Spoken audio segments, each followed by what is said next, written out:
The air crackled with anticipation. Journalists crammed the benches, their pens poised, cameras stood ready, lenses trained on the podium. A low murmur filled the courtroom, a collective holding of breath.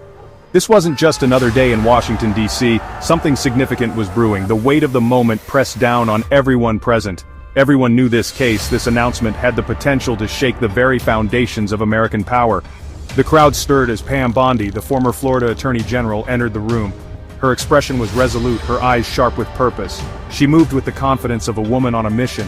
Beside her, a team of lawyers whispered last-minute instructions, their faces grim. Today was not about legal maneuvering. It was about exposing a rot at the heart of the system. The whispers died down as Bondi approached the podium. A hush fell over the room. The silence was electric, broken only by the clicking of cameras capturing every nuance of her demeanor. This was it, the moment everyone had been waiting for.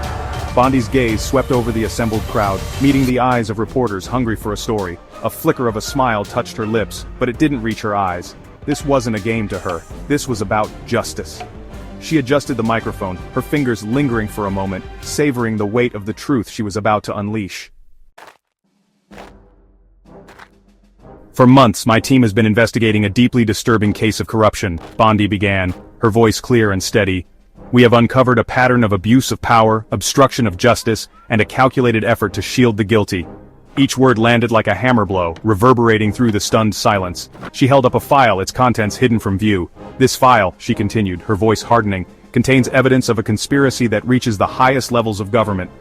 It exposes a network of individuals who believe they are above the law. The air in the courtroom seemed to thicken, charged with the gravity of her words. Journalists scribbled furiously, their faces a mixture of disbelief and excitement. This was bigger than anyone could have imagined. Then came the bombshell.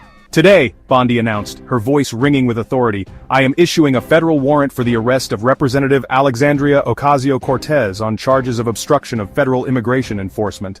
A collective gasp rippled through the courtroom, the silence shattered, chaos erupted.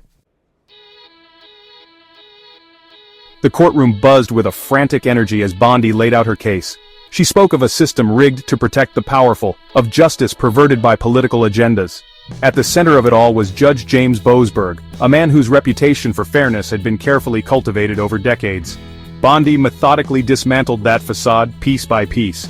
She presented a mountain of evidence, internal memos detailing efforts to stymie deportation orders, encrypted messages hinting at quid pro quo arrangements, and public records documenting a pattern of suspiciously lenient rulings in cases involving certain influential figures. Photos of Boasberg rubbing shoulders with powerful politicians and lobbyists flashed across the screens set up throughout the courtroom, each image a nail in the coffin of his carefully constructed image. One piece of evidence stood out, a handwritten note, recovered from Boasberg's chambers during a court-authorized search. It read simply, "Make it go away." The recipient wasn't named, but the context was clear. This wasn't just about Boasberg abusing his power, it was about a system designed to protect its own. Bondi's words echoed through the courtroom, painting a picture of a justice system corrupted to its core.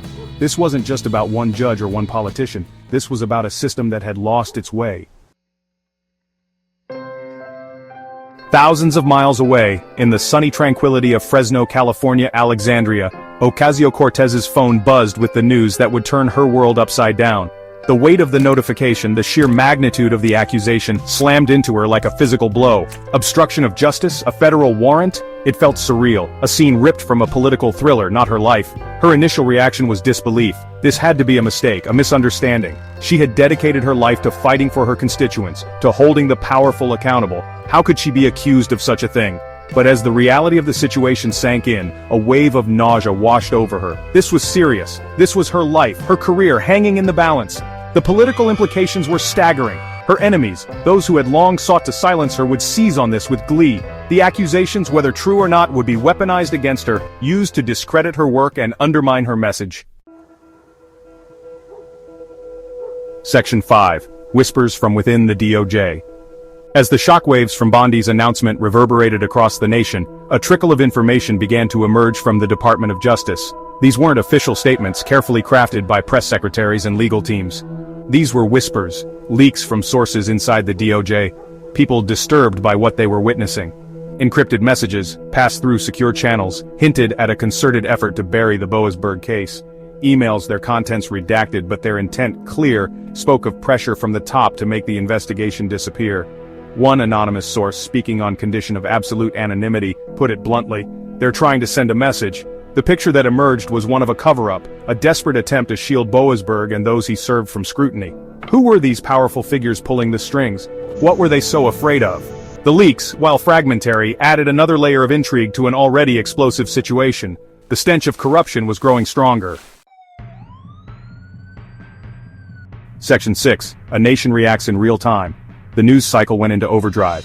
Cable news channels abandoned their regularly scheduled programming, their screens dominated by talking heads dissecting every angle of the story. Social media exploded, hashtags like #AOCWarrant and #Doge accountability trending nationwide. The court of public opinion, as fickle and unforgiving as ever, was in session. Opinions were sharply divided. AOC's supporters rallied to her defense, denouncing the charges as politically motivated and calling for her immediate release. They saw this as a blatant attempt to silence a powerful voice for change, a desperate move by a corrupt system under threat. On the other side, those who had long viewed AOC with suspicion and distrust felt vindicated. They saw this as proof of her radical agenda, of her willingness to subvert the law to achieve her goals. The accusations, whether true or not, played into their existing narratives, confirming their deepest fears. The nation watched, captivated and polarized as the drama unfolded. This wasn't just a legal case, it was a Rorschach test, reflecting back the deep divisions that had come to define American society. Section 7. Justice, under the microscope. The courtroom became a stage, the trial a public spectacle. Every word, every gesture was scrutinized, analyzed, and dissected by legal experts and armchair commentators alike.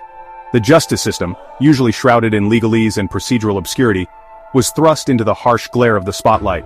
The prosecution, led by Bondi, presented a compelling case, meticulously laying out the evidence of Boasberg's misconduct and AOC's alleged involvement. They painted a picture of a system rigged against the American people, where the wealthy and well-connected could act with impunity. The defense in turn argued that AOC was being made a scapegoat, targeted for her political beliefs and her willingness to challenge the status quo.